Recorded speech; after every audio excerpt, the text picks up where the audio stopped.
it to be longer than that.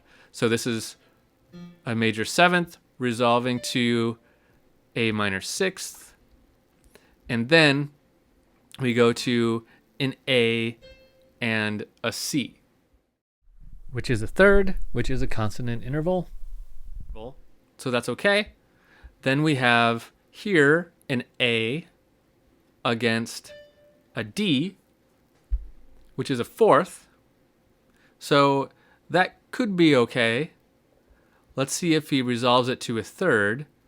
He does. Okay, so this is where this gets interesting, because he does resolve it to a third, A to C. However, the bass note has moved on by that point.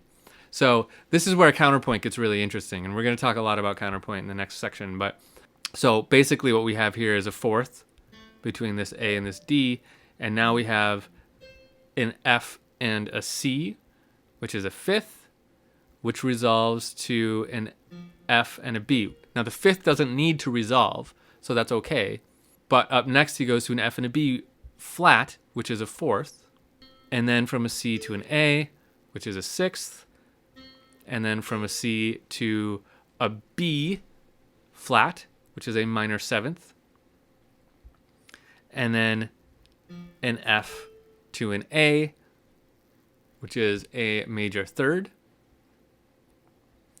and then an F to a G, which is a second, and then he resolves that to a unison.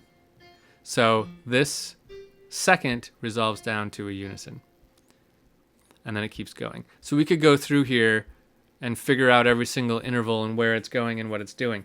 But the key that I want you to remember here is that in a passage like this, it's not that this note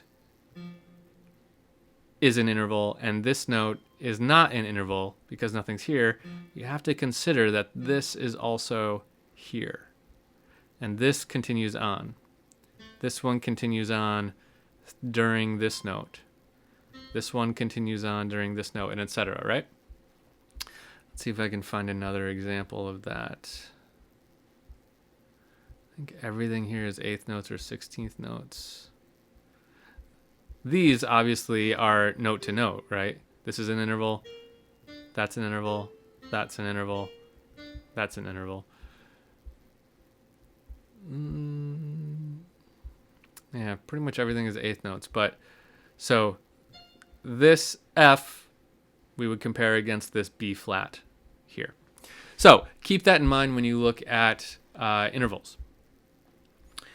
Okay, I'm going to give you this piece of music just for fun in the next section, and then a worksheet to practice some of your interval naming stuff. And then we'll move on and talk about counterpoint.